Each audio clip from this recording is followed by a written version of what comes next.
Welcome to NTD Good Morning. Here are today's top stories. Israel says it's identified the bodies of 2 more hostages returned by Hamas terrorists. How the U.S. is helping Israel recover the more than a dozen bodies Hamas is yet to return. President Trump says he's authorized CIA operations in Venezuela. Some lawmakers are pushing back, and Trump explains his decision. President Trump and FBI Director Kash Patel highlight the results of Operation Summer Heat, touting their accomplishments in the crackdown on crime. Trump's layoffs of federal workers blocked temporarily after a judge's order. The government shutdown enters day 16, and amid the gridlock, a high-profile debate will soon take place. Vice President J.D. Vance says he plans to pick up the torch and do exactly what Charlie Kirk did. And the Treasury Secretary compares the mobilization to target the funding of left-wing violence to the period after the September 11th terror attack. Billions of dollars in college aid go unclaimed every year. Maximize financial aid by acting early, applying smart, and avoiding the most common mistakes. We're going to speak with an expert for advice.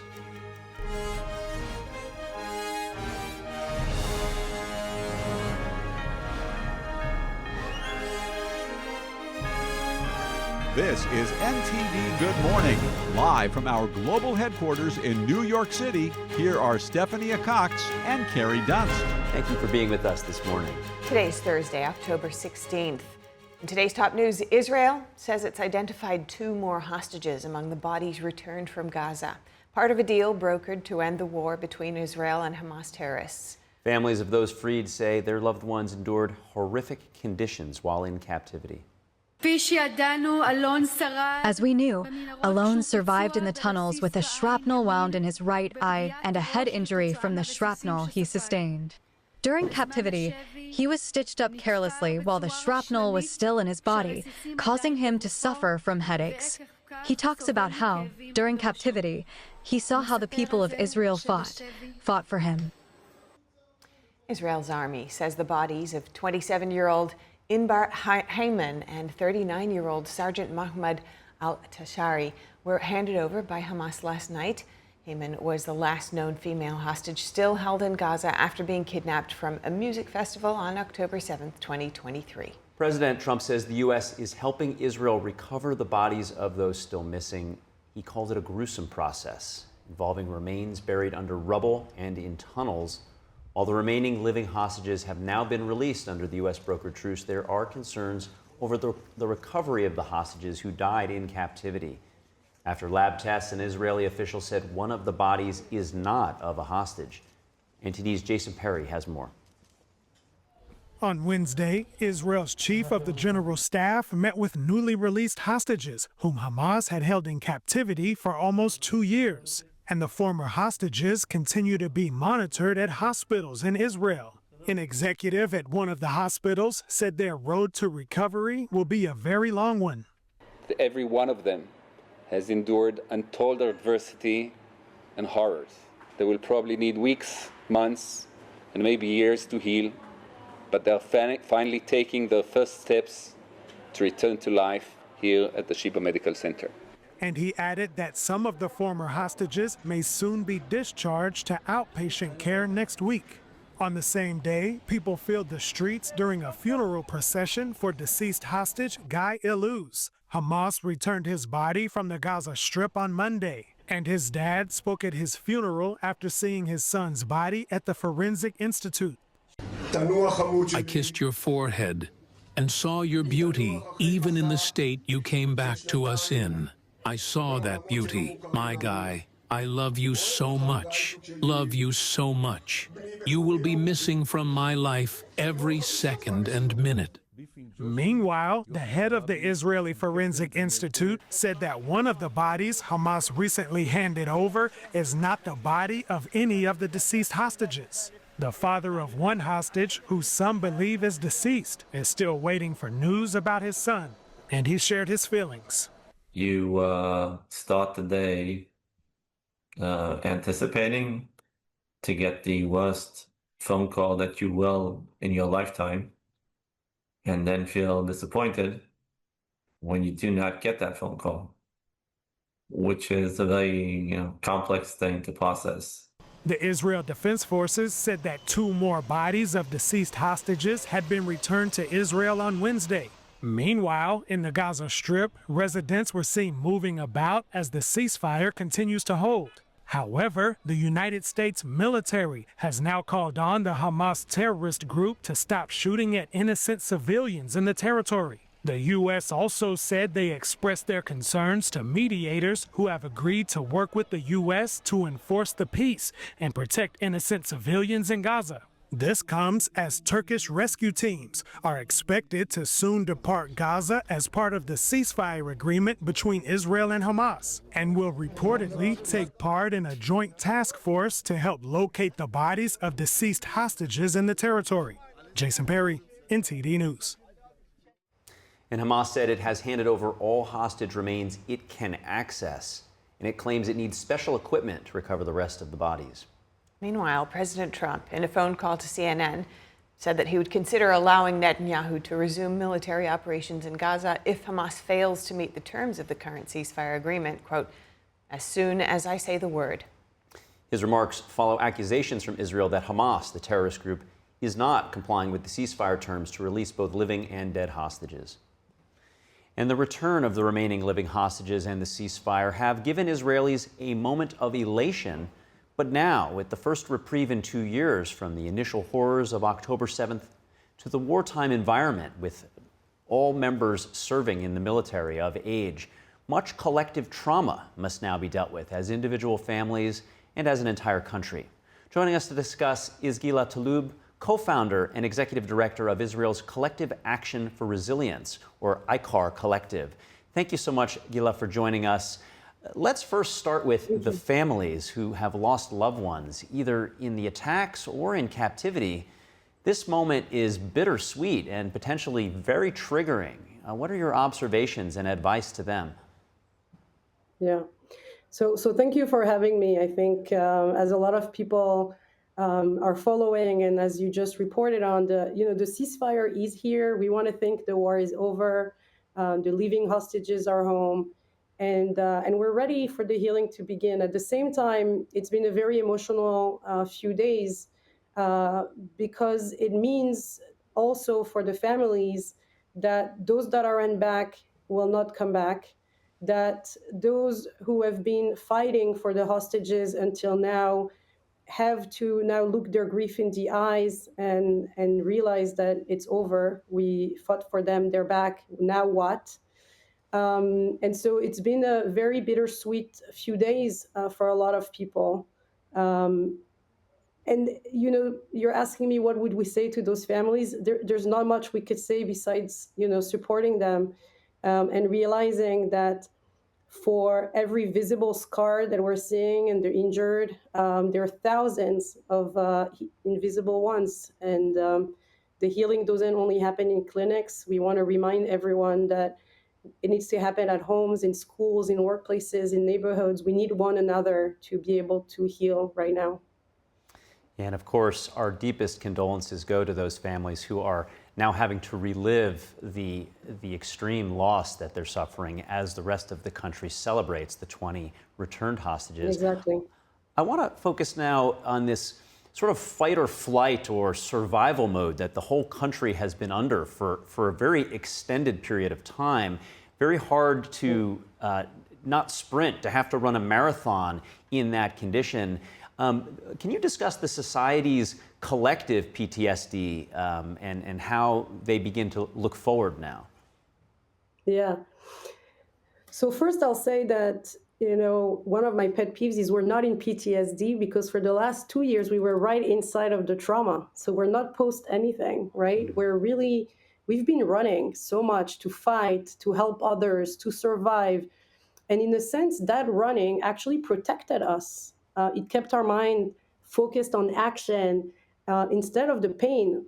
And now, on Monday, the last 20 hostages alive are released and the running stops. And the mind and the body, they begin to crash. We're going to see much more exhaustion and anxiety and emotional numbness almost. And that's biology doing its job, right? But that's also when we're going to be seeing more trauma surface as a natural part of the recovery, not as a failure. Yeah, and as that release happens, what mental health structures are already in place in Israel, and what do you foresee as gaps that potentially need further investment and development? Right. So the way I look at things right now is almost like there's a dual track, right? Two roads. There's one road where we need to give help and treatment and care for people who need it now, who are already feeling the toll. We know that trauma leads to PTSD, but also to addiction and to eating disorders and to depression. So we're going to be seeing all of this happening, and we need to do this. But the second track is not less important. That second track is about prevention, what we call secondary prevention, and resilience building. And that happens in the communities, that happens in the workplaces, in schools. We need to make sure that people have access to those resources and that keep them strong and prevent psychiatric disorders from taking toll. Now, of course, in addition to the tactical mental health things that help one heal, frequently spirituality is viewed as a very fundamental element of healing and going through life's ups and downs. The October 7th attacks, as well as the ceasefire, both coincided with the Jewish holiday of Simchat Torah. Perhaps yes. For our audience who's not familiar with the holiday, you could explain the significance and how potentially there are some parallels to the themes within that holiday. Yeah, it's very interesting. Simchat Torah is the last holiday of the new year, of the first month of the new year. And if you look at it spiritually, it's almost like we've been building up to that holiday. It's supposed to be a holiday full of joy, while, on the first days, we think about what we've done in the last year. We do a lot of reflection, and then Yom Kippur comes, which is much more about forgiving. But Simchat Torah is really the full joy. And 2 years ago, 1,200 people died on that day. 254 were taken hostages, and it's almost like we got interrupted in that spiritual journey, and that the full joy that we would want to feel is not there. And I think this year, we really closed the loop when on the night before Simchat Torah, they came home. It was very meaningful that we could really let out that full joy that was interrupted 2 years ago. And for a while, if you want, in my mind, there's a metaphor that, Sukkot, which is the holiday of the cabins, of the huts, that is all about being in the temporary shelters and believing that God is protecting us. It's where we were stuck for the last 2 years. We were in temporary, we were waiting, we were not fully leaving. And closing that loop is really something special. Well, we appreciate the important work that you're doing, and of course, the big task ahead. Gila Touloub, thank you so much for joining. Thank you. Thank you. Meanwhile, airports across North America are dealing with an apparent cyber attack. Pro-Palestinian messages praising the terror group Hamas were broadcast at airports in Pennsylvania as well as British Columbia earlier this week. Free, free Palestine. Free, free Palestine. Officials told Fox News the first incident happened at Harrisburg International Airport in Pennsylvania Tuesday, where an unauthorized user gained access to the airport PA system. The hacker identified themselves as Turkish Cyber Islam and played messages saying Free Palestine, along with profanity about President Trump and Israeli Prime Minister Benjamin Netanyahu. Similar breaches were reported in Canadian airports, where pro-Hamas slogans appeared on airport screens and over loudspeakers. Transportation Secretary Sean Duffy called the hack unacceptable and said federal officials are working with airports to investigate it. In Canada, officials told the Epoch Times they're working with federal law enforcement to ensure there were no impacts on safety and to prevent similar incidents from occurring in the future. And President Trump confirms that he's authorized covert CIA operations in Venezuela and says he's also considering U.S. land strikes there. The announcement marks a major step in the administration's fight against drug cartels and puts greater pressure on Venezuela's leader, Nicolas Maduro. Here's the latest. Speaking from the Oval Office yesterday, President Trump said he had approved covert CIA actions inside Venezuela, confirming reports first published by the New York Times. The move expands U.S. intelligence and military operations against what Trump calls a narco state run by President Nicolas Maduro. I authorized for two reasons, really. Number one, they have emptied their prisons into the United States of America. And the other thing are drugs. We have a lot of drugs coming in from Venezuela. And a lot of the Venezuelan drugs come in through the sea, so you get to see that. But we're going to stop them by land also. Trump says the CIA mission works alongside U.S. military strikes already underway. Since early September, U.S. forces have carried out at least 5 attacks on boats the administration says were involved in drug trafficking. Trump says those strikes have almost totally stopped drug smuggling by sea. And now his administration is looking at possible land operations targeting Venezuelan cartels. Venezuelan officials are calling the CIA authorization a violation of international law and accuse Washington of trying to destabilize the country. When asked Wednesday if the CIA was authorized to remove Maduro from power, Trump dismissed the question. Oh, I don't want to answer a question like that. That's a ridiculous question for me to be given. Not really a ridiculous question, but wouldn't it be a ridiculous question for me to answer? In Washington, members of Congress from both parties say the president's actions are effectively an act of war without seeking authorization from Congress. Senator Jeanne Shaheen, the ranking Democrat on the Senate Foreign Relations Committee, said the administration's covert operations slide the U.S. closer to outright conflict with no transparency or guardrails. Meanwhile, the U.S. Coast Guard says it seized about 100,000 pounds of cocaine since August as part of a massive crackdown on drug smuggling in the Eastern Pacific. The Coast Guard says the operation, called Pacific Viper, has already stopped 34 boats and led to 86 arrests of suspected traffickers from Central and South America. Rear Admiral Jeffrey Novak called the results remarkable, saying Coast Guard crews are dismantling narco-terror networks and scouring smuggling routes in the Pacific. Homeland Security Secretary Kristi Noem says Pacific Viper is a crucial weapon in the fight against foreign drug cartels and proof the U.S. is reestablishing maritime dominance. President Trump and FBI Director Kash Patel touting the accomplishments of the crackdown on crime. NTD's Washington correspondent Mario Otsu has details from the presser. President Trump is touting his FBI's efforts to crack down on crime throughout the country. Take a look. You have taken the handcuffs off them and let them do their jobs, and you let cops be cops. Director Kash Patel announces that since January, more than 28,000 violent criminals have been arrested, nearly double last year, over 5,000 children rescued, and nearly 2,000 kilos of fentanyl seized, enough to kill 127 million Americans. And Patel says the Trump administration's efforts extend to transnational organized crime. We have gone after espionage activities against our main counterparts in China, Russia, and Iran. In China alone, we've had over a 50% increase in espionage arrests alone in prosecution. This coming as the FBI director says that the Chinese Communist Party engages in the greatest level of espionage against the United States by penetrating our telecommunications infrastructure, water, energy, and electrical grids. And on China, when asked if we're in for a sustained trade war. Well, you're in one now. Look, we have 100% tariff. If we didn't have tariffs, we would be exposed as being a nothing. We would have no defense. You know, they've used tariffs on us. If we don't have tariffs, we're not going to have national security.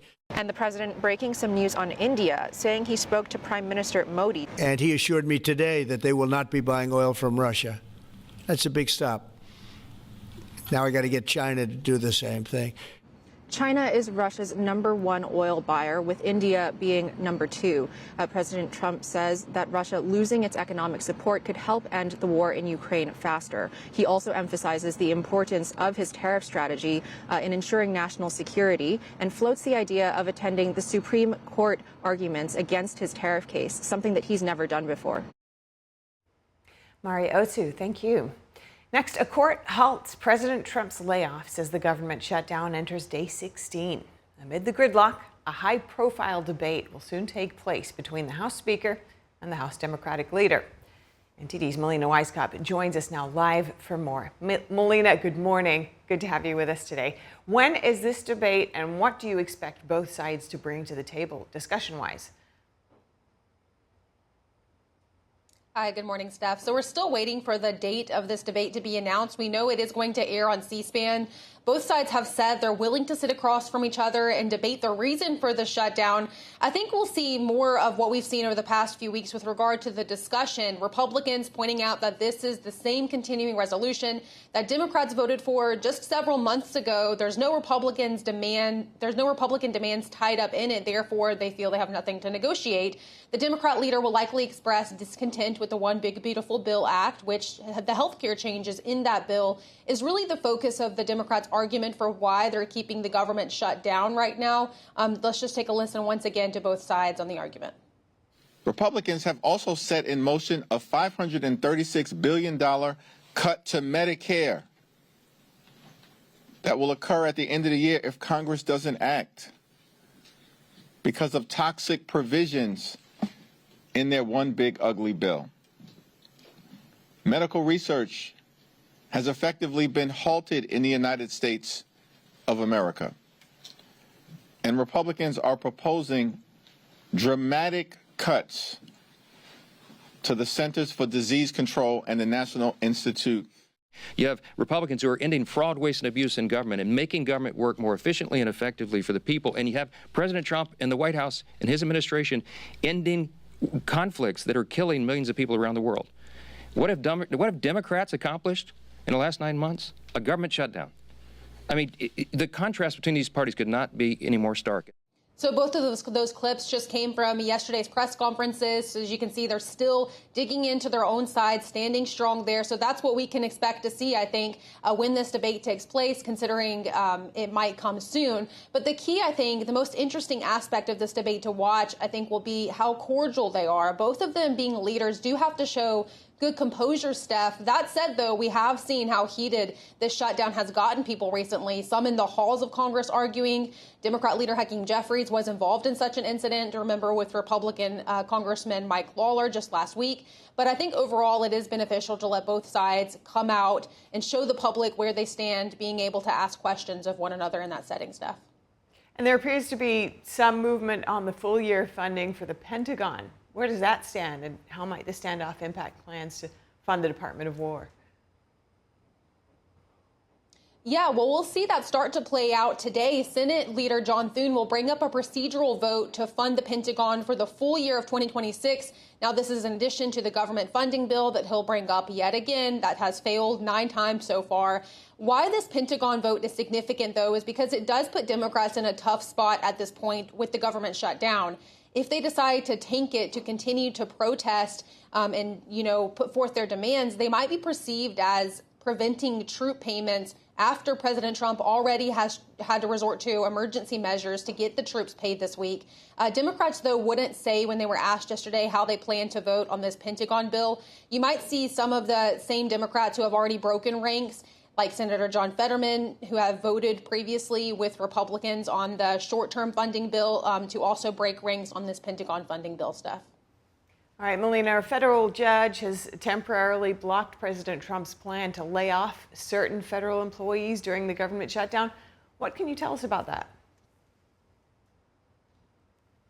Several federal labor unions filed this case earlier this month. It's an attempt to prevent the Trump administration from using the shutdown to permanently fire federal workers. Now, the judge took issue with the fact that the firings are targeting Democrat priorities even before the hearing, Steph, even before hearing from the attorney, Steph. She criticized that the layoff plans are politically motivated, quoting Trump saying exactly that he is targeting Democrat priorities with these layoffs. It's a temporary block only lasting for 2 weeks, and it also requires the Trump administration to submit a list of employees who have been laid off or will be laid off. Good to hear all these updates. Thank you so much for coming on so early again this morning. NTD congressional correspondent Melina Weisskopf. And still to come, the FCC moves to revoke the license of a Hong Kong telecom carrier over national security concerns. And the Trump administration is withholding more than $40 million from California over English language rules for truck drivers. We're going to have that and more. We'll be right back.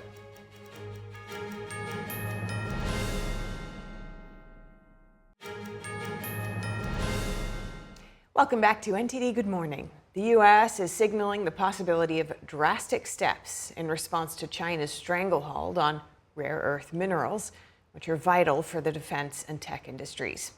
U.S. officials say they could cut trade ties with China altogether if it continues. President Trump now saying we're in a trade war with China. NTD's Washington correspondent Jack Bradley has more on how this affects everything from car manufacturing to national security. Are we in for a sustained trade war with China? Well, you're in one now. President Trump says the U.S. is in a trade war with China.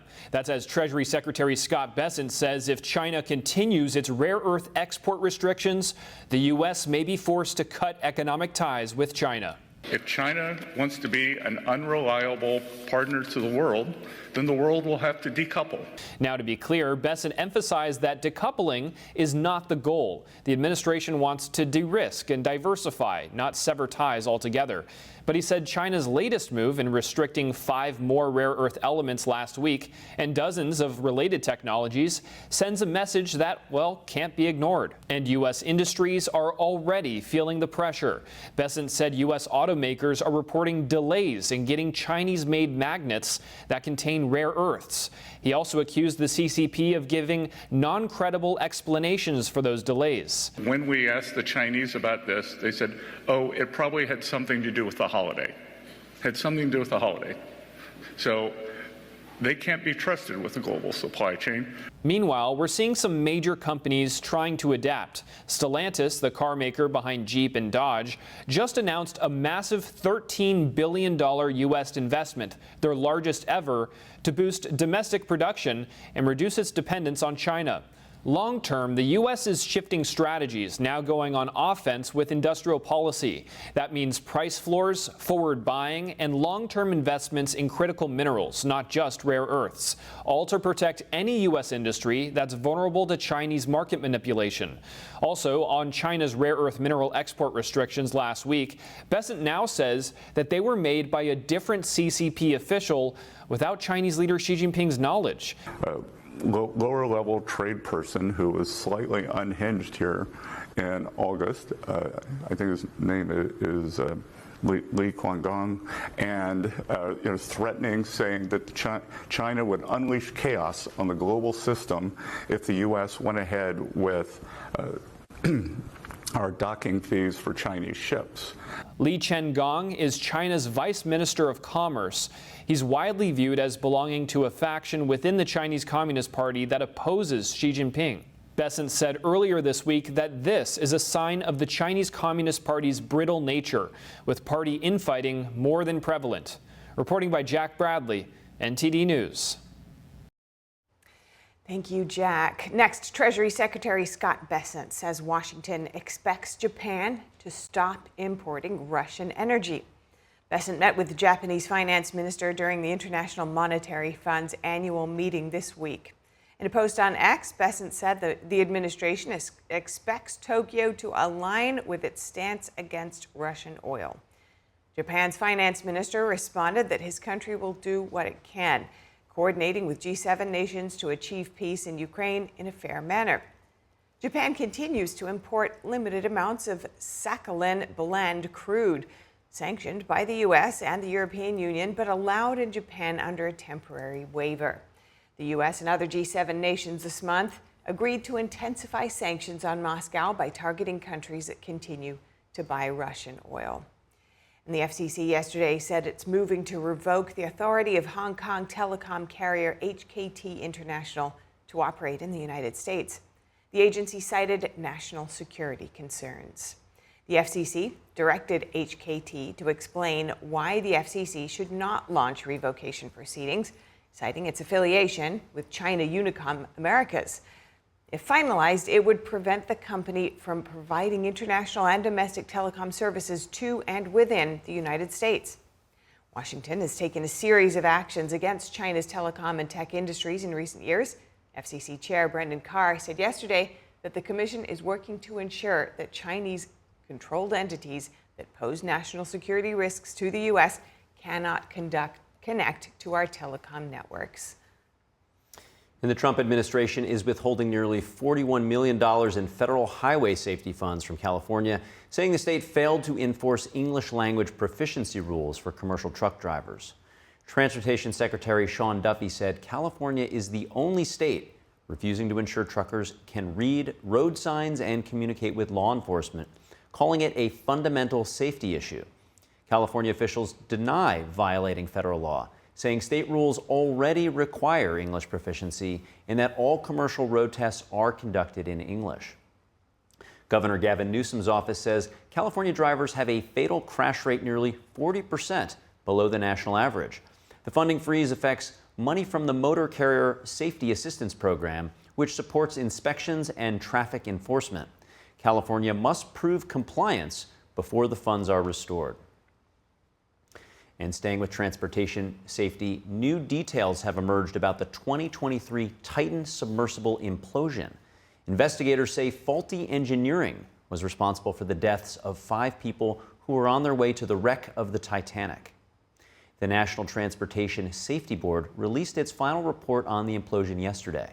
The report stated the vessel sustained damage during 2 previous dives, yet it continued to deteriorate until that fateful last dive. The report also said OceanGate, the owner of the submersible, failed to adequately test the Titan, so it did not know its actual strength and durability. Additionally, the company was found to have flaws in real-time monitoring data. As a result, they did not know that they should have removed the Titan from service after it was damaged in a previous dive. The NTSB also faulted OceanGate for failing to follow proper emergency response procedures, delaying the discovery of the wreckage. The agency is now calling on the Coast Guard to update safety standards and to commission experts to study human-occupied submersibles. A controversial proposal to monitor all private online messages across Europe was rejected this week. The bill, known as Chat Control, would have required governments to scan all digital communications of EU citizens to fight child exploitation. The proposal will be re-examined later this year. Meanwhile, critics warn it poses a serious threat to privacy and free speech. NTD international correspondent David Vives reports from Paris. On Tuesday, October 14, the European Council examined a bill that would require each member state to deploy tools capable of searching EU citizens' private communications. App and device makers would be forced to embed systems that scan in real time all messages, photos, and videos, without distinction between suspects and ordinary citizens. The Chat Control bill aims to fight global child pornography networks. However, it was rejected due to disagreements within the bloc. Member of the European Parliament, Tom van den Driessen, said that while he understands the bill's purpose, it remains unbalanced. Only 2 weeks ago, a Flemish kindergarten teacher was arrested after having produced child pornography for over 15 years and having abused the children that were trusted to him in his kindergarten. And how did we find out? Because the FBI got his hand on images, and they have, by the use of AI, identified the location and the person which was producing it. So we must understand that this kind of horrible child abuse is on a global scale, and they are using modern and technological tools to do this. But he adds that the bill's general targeting of users misses the mark. I think this is the balance between freedom and privacy and safety is out of balance within this proposition, because it's a preventive control system on literally every private message of everybody. And why should we have the EU access our private conversations on a total scale, while we only want to look for these criminals and these pedophiles, for example? So I think this is a proposition which is out of balance, and it sets the door wide open for the EU totalitarian system to even strengthen itself. Telegram CEO Pavel Durov posted on X that Telegram had warned users about the proposal, underlying that the French government initiated the bill. Durov wrote, "Such measures are supposed to fight crime, but their real target is regular people. It wouldn't stop criminals, they could just use VPNs or special websites to hide." Von der Drisse says the EU should take inspiration from how the US administration is moving to protect free speech. And this is what J.D. Vance has said in his Munich conference speech, that European Union and European countries have lost track of the democratic values which are shared with the United States. So I just make the connection to what we have now, the democracy shield by the European Union, where they will have an agency, a ministry of truth, declaring what is the truth in order to shield democracy. It's quite a 1984 style language they are using. Freedom is slavery. Now, so I think we can be inspired what happens now in the United States, but having said that, I do think that big tech companies should follow the national rules. The chat control bill will be re-examined in December 2025. David Vives, NTD News, Paris.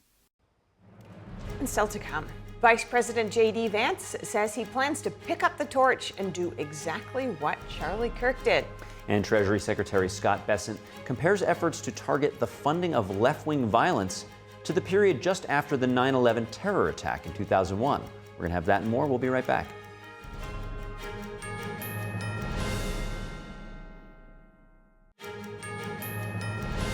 Welcome back to NTD Good Morning. I'm Carrie Dunst. If you're just joining us now, here are today's top headlines. Israel says it has identified 2 more hostages among the bodies returned from Gaza so far, to include 27-year-old Inbar Heyman and 39-year-old Sergeant Mohammed al-Atarash. In a phone call to CNN, Trump said he would consider allowing Netanyahu to resume military operations in Gaza if Hamas fails to meet the terms of the ceasefire agreement. This follows accusations from Israel that Hamas is not complying with the ceasefire terms to release both living and dead hostages. Hamas said it has handed over all hostage remains it can access, claiming it needs special equipment to recover the rest of the bodies.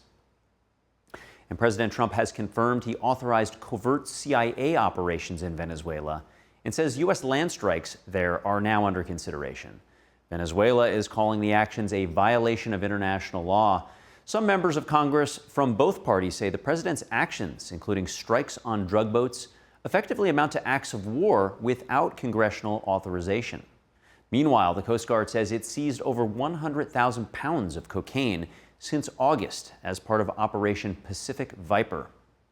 And a federal judge in California halted President Trump's layoffs yesterday as the government shutdown enters day 16. Amid the gridlock between the two parties, a high-profile debate is set to take place between the Speaker of the House, Mike Johnson, and House Minority Leader Hakeem Jeffries. Meanwhile, Senate Leader John Thune is expected to hold a procedural vote today to fund the Pentagon for the full 26 fiscal year. The move is in line with President Trump's emergency measures to get the troops paid. Democrats have not said how they plan to vote on this bill yet. And staying with President Trump, along with FBI Director Kash Patel, they are touting the success of the crackdown on crime. Patel announced yesterday that more than 28,000 violent criminals have been arrested since January, with over 5,000 children rescued and over 4,400 pounds of fentanyl seized. Patel says the Trump administration's efforts extend to transnational organized crime, including the Chinese Communist Party's espionage that's targeting U.S. infrastructure. Those are all of this morning's top headlines. With that, Steph, over to you. Thank you, Carrie. After the shocking assassination of Charlie Kirk last month, how are young people reacting? We look at trends on the ground and tributes on the stage as Charlie's remembered at events big and small across the nation. Joining us now to discuss the trends we're seeing out in the trenches is Sean Carney, the president and CEO of 40 Days for Life. Sean, good to have you with us this morning so early. Charlie Kirk was honored in the White House Rose Garden this week. President Trump awarding him the Presidential Medal of Freedom. What do you think that means for our country to have Charlie receive this award? Well, I think it highlights, the many Charlie Kirks that are out there and the more that are to come. Just at 40 Days for Life, we hold peaceful vigils outside of abortion facilities, and we have had a 36% increase in participation since the passing of Charlie Kirk. We kicked off our fall campaign just a few weeks after his tragic assassination. And the increase is what you said, it's young people. It's so many young people that said, I've never been engaged in the culture but I want to be. It's also a lot of baby boomers who really didn't know who Charlie Kirk was, but they knew that their kids followed him and their own children were inspired by him. And so, they learned about his life through his death, and now they're participating in 40 Days for Life. But overall, the increase is due to young people, due to so many young people. And you would really think that the opposite would be true, that it would make them stay in their homes and not want to engage in the culture. But it's been the opposite. He has inspired them to go out and to peacefully and lovingly enter into public debate. And tell us a little about the work of your organization and how you see young people expressing their values through it.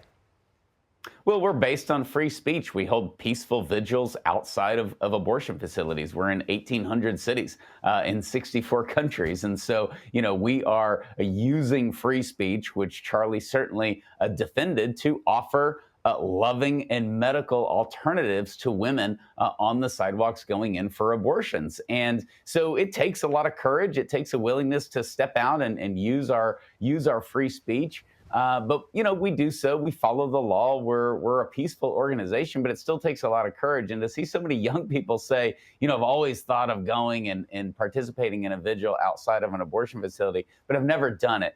And now I'm going to do it. It's very, very inspiring. It's also inspiring to see, older Americans who are learning about Charlie. One guy said, I need to get off my rear end and do something for their culture, because this young man, did more in 31 years than I've done in my whole life. And so we're seeing it across the spectrum, but particularly with younger Americans. It's very, very inspiring. And there's a lot of sentiment of this is what Charlie would want.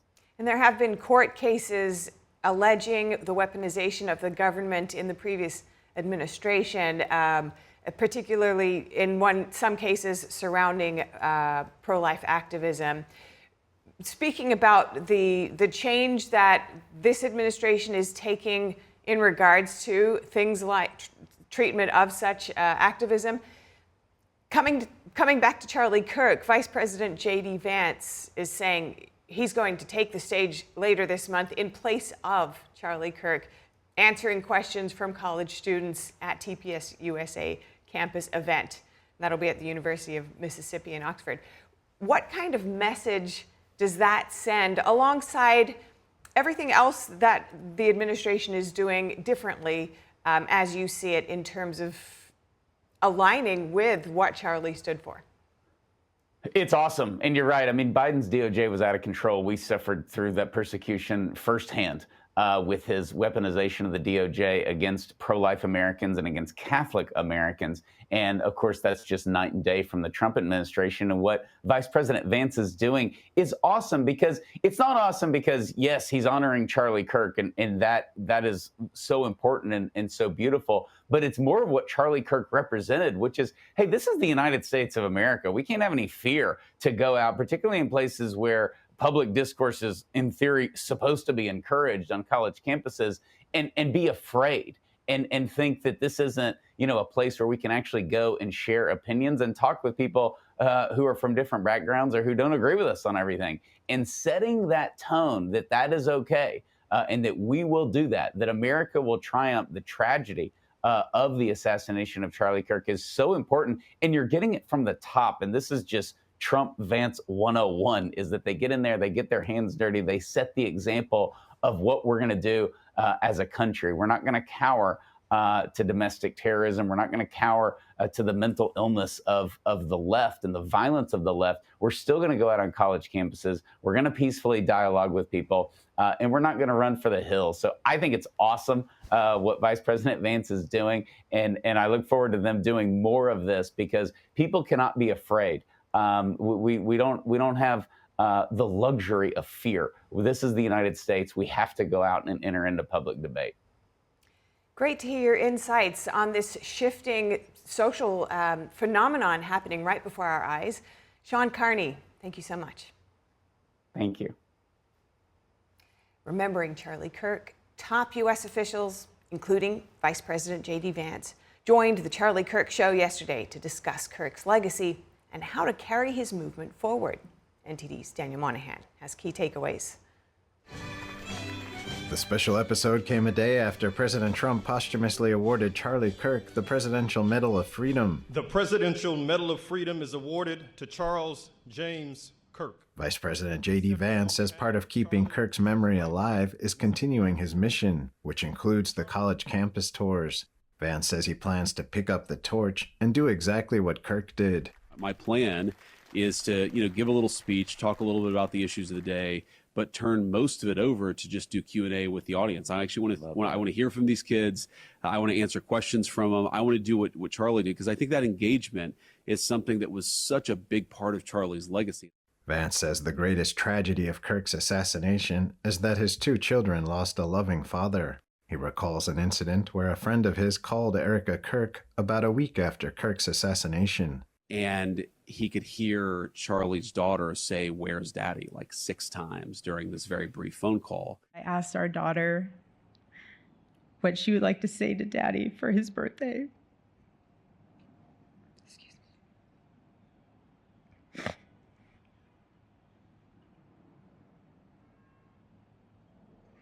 She said, "Happy birthday, Daddy. I want to give you a stuffed animal.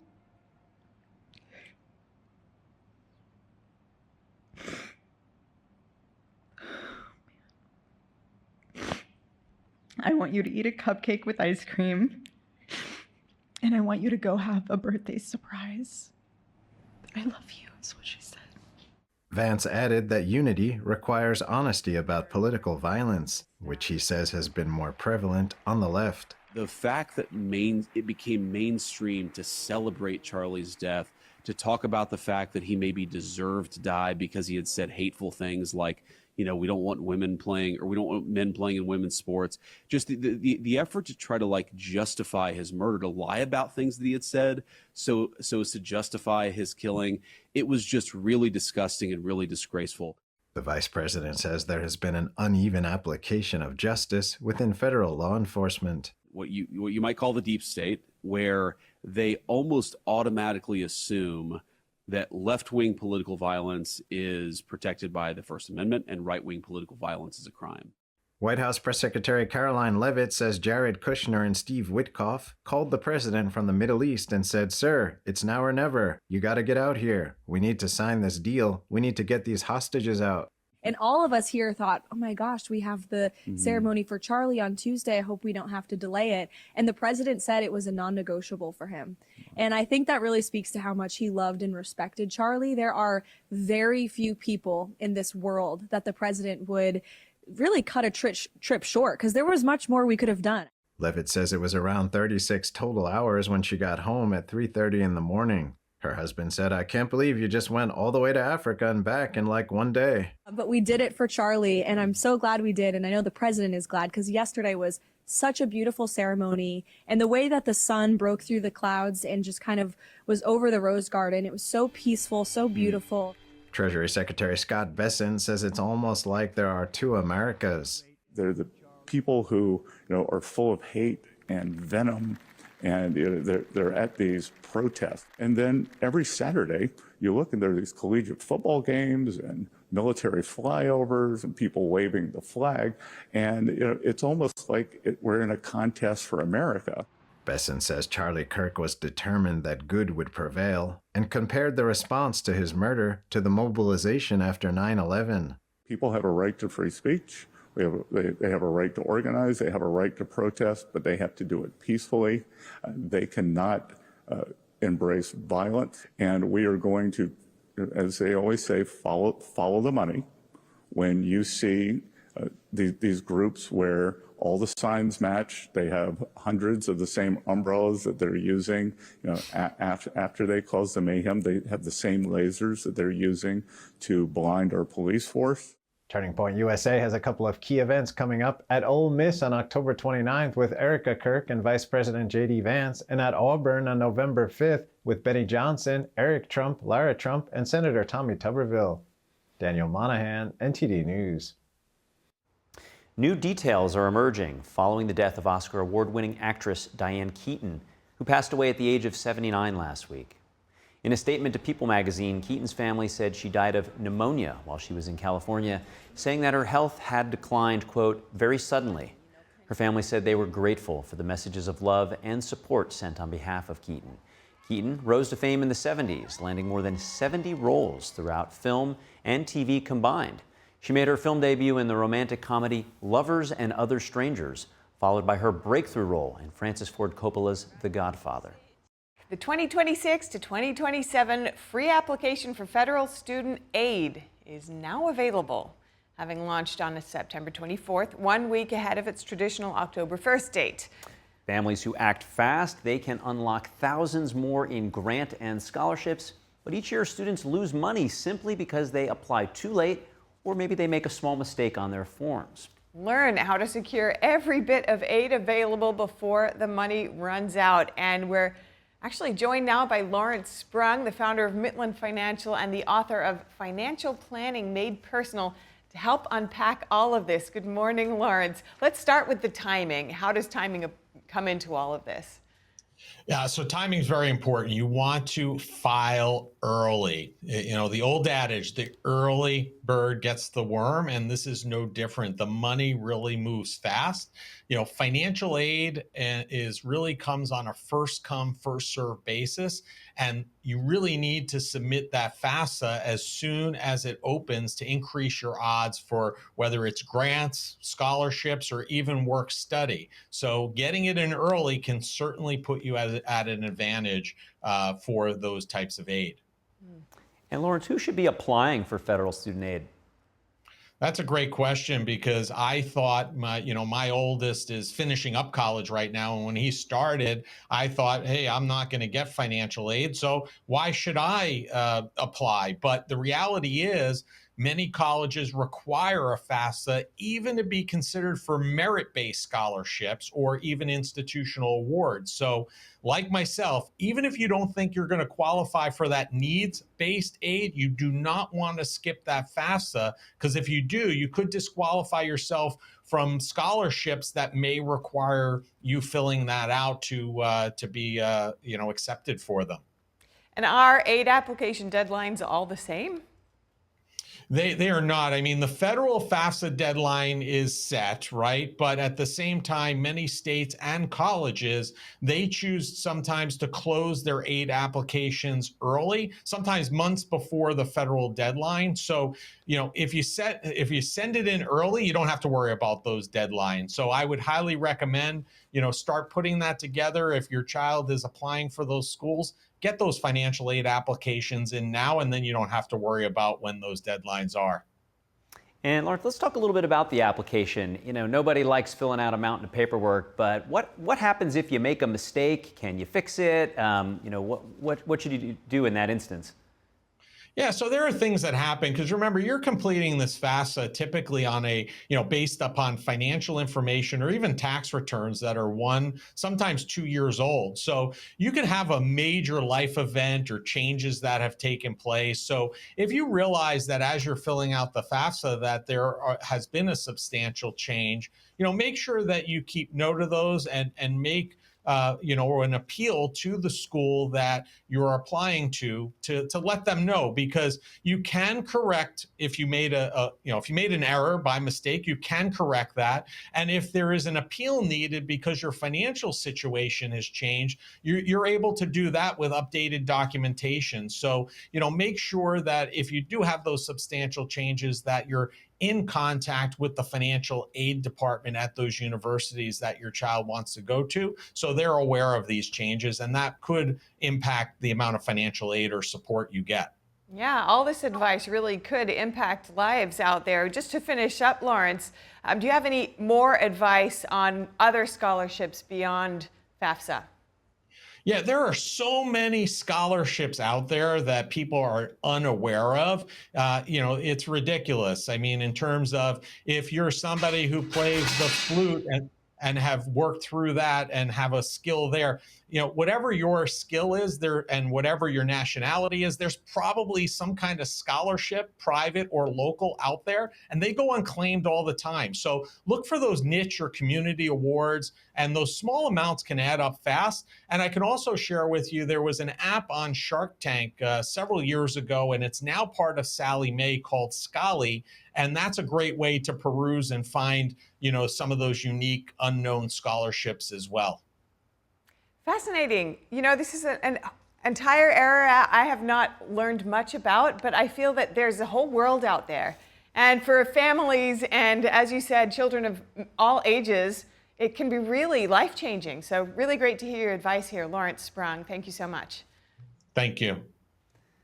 All right, well, we're going to have to wrap up our show now, but quite great advice, right? It's the cost of college have gone up so much, and it's good to level the playing field and find all that free money that's out there. That's it. And even if your kids are not in college, for example, knowing this ahead of time, you've got a chance to really start thinking about it, and that could change the course of the direction of where they go, or even, of course, how much college costs, but much more than that, looks like. Now, but you know what? Before we round up the show, we got to talk about a space that's near and dear to my heart. Oh. That's Grand Central Station. Okay, and let's do it. the terminal over at Grand Central, they're making space for an immersive art experience. This is so cool. It's called Dear New York. Mm-hmm. Now, this is a first-of-its-kind exhibition. It features photographic installations created by Brandon Stanton. He's photographed up to 10,000 New Yorkers over a decade. Let's hear what visitors think of this exhibit. We're New Yorkers, and we heard about this exhibit and wanted to come and experience it. It's unexpected. I mean, even though we were aware of the exhibit, that's one of the reasons why we came. But just to have, everybody walking past and running to catch trains, and then all of a sudden, you have a little bit of calm over here. Inside Grand Central Station is a pianist who's, so you see the commuters rushing past, not paying any attention, and then a few people kind of like saying, I don't have to rush so fast. In the midst of Grand Central Station, I can enjoy something that's really beautiful. I love photography, so I thought this would be an interesting exhibit to look through, but I just started looking at it. It looks really interesting so far. It's easier to see. I walk through here 5 times a day, so it's great that this is here. Stanton's project highlights portraits and stories of New Yorkers. Since its beginning in 2010, it's gained popularity on social media and has led to 4 published books. Now, the installation is described as a love letter to the city. It showcases massive 50-foot tall photos and quotes projected onto the terminal's main concourse walls. It also highlights additional portraits on 150 digital screens, plus more images throughout the subway station. The exhibition runs through next Sunday. This reminds me a little bit of Athens station, a station in Athens city in Greece. Where, it's quite different, but they've excavated to build the station and discovered all these ruins, and then turned the halls into an exhibition hall. The station still prevails. That's right. But the 2 spaces exist together, and this is so lovely because New York City is such a fast-moving place. Unbelievably fast. To memorialize and capture these moments, kind of preserving them in long term is really nice. Yeah, this Sunday the exhibit opens, and that space. It will end this Sunday, right. So you definitely want to try to get there to see this exhibit. But it is, as you mentioned, it's such an amazing common space. I myself am guilty of sprinting full on through that space. Sometimes to catch the train, sometimes to see the train leave me sad on the track. But the tourists that come through and they take photos, there's just something magical about the space. Jackie Onassis Kennedy actually saved the space. It was going to get demolished and rebuilt, and it really is one of the treasures of New York City. So to use that as a canvas for a truly authentic New York, profile of all of these New Yorkers, what a great thing. That station feels a little bit like a cathedral. It does, if you will. indeed. Yes, it's very beautiful. All right, well, we've got to wrap up our show now, but be sure to stay tuned for NTD News Today at 10 a.m. Eastern Time coming up. And for round-the-clock original news coverage, you can always visit us at ntd.com. I'm sure by now you have our NTD app, so you can jump there too. Thanks for watching. I'm Carrie Duds. I'm Stephanie Cox.